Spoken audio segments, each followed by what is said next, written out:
যশোর শহরের আরএন রোডে সুলতানা খালেদা সিদ্দিকা হত্যা মামলায় তার পালিত ছেলে শেখ শামস বিনকে অভিযুক্ত করে আদালতে চার্জশিট দাখিল করেছে পুলিশ।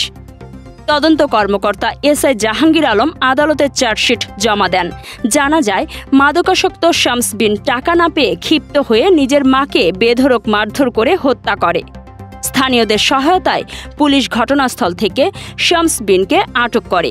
পুলিশ জানিয়েছে, শামস বিনের বিরুদ্ধেই সরাসরি হত্যার অভিযোগ প্রমাণিত হয়েছে। যশোরে প্রিন্স ডায়াগনস্টিক সেন্টারের মালিক আবু সাইদের বিরুদ্ধে এক স্কুল ছাত্রীকে ধর্ষণের অভিযোগ উঠেছে। ঝিকরগাছার এক নারী কোতোয়ালি থানায় আবু সাইদ ও তার সহযোগী হীরা বেগমের বিরুদ্ধে মামলা করেছেন। অভিযোগে বলা হয়, হীরা বেগম ছাত্রীটিকে যশোরে এনে আবু সাইদের হাতে তুলে দেন এবং কয়েকদিন ধরে একাধিকবার ধর্ষণের ঘটনা ঘটে। এ ঘটনার পর আরও অনেক নারী মুখ খুলছেন। অভিযোগ, আবু সাইদ দীর্ঘদিন ধরে রোগীদের শ্লীলতাহানি করে আসছিলেন। স্থানীয়রা দাবি করেছেন, পুরো সিন্ডিকেটকেই আইনের আওতায় আনা হোক। ঢাকায় শিক্ষকদের ওপর পুলিশের লাঠিচার্জের প্রতিবাদে যশোরে মানববন্ধন ও প্রতিবাদ সমাবেশ করেছে এমপিওভুক্ত শিক্ষক কর্মচারীরা। প্রেস ক্লাবের সামনে আয়োজিত কর্মসূচিতে বক্তারা বলেন, শিক্ষকরা কোনো অপরাধী নন। ন্যায্য দাবি আদায়ের জন্য রক্তাক্ত করা হয়েছে। তারা 3 দফা দাবি জানান: বাড়ি ভাড়া মূল বেতনের 20%, চিকিৎসা ভাতা 1,500 টাকা এবং উৎসব ভাতা 75% করার। বক্তারা জানান, দাবি পূরণ না হওয়া পর্যন্ত আন্দোলন চলবে।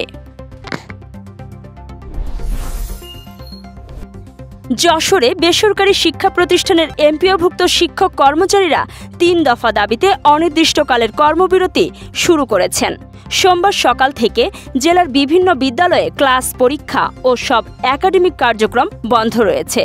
তাদের প্রধান দাবি, মূল বেতনের 20% হারে বাড়ি ভাড়া, চিকিৎসা ভাতা 1,500 টাকা এবং কর্মচারীদের উৎসব ভাতা মূল বেতনের 75% নির্ধারণ।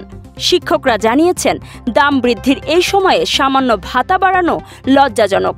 দাবি পূরণ না হওয়া পর্যন্ত আন্দোলন চলবে বলে হুঁশিয়ারি দিয়েছেন তারা।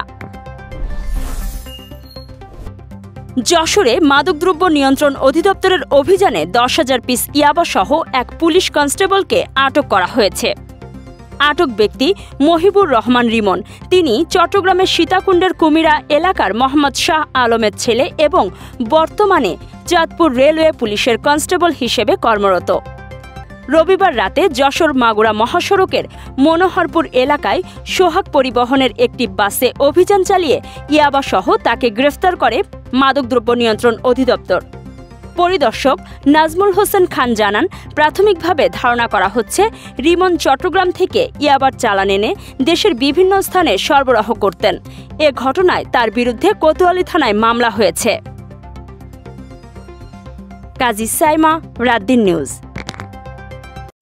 দেশ বিদেশের খবর সবার আগে জানতে ভিজিট করুন raddennews.net।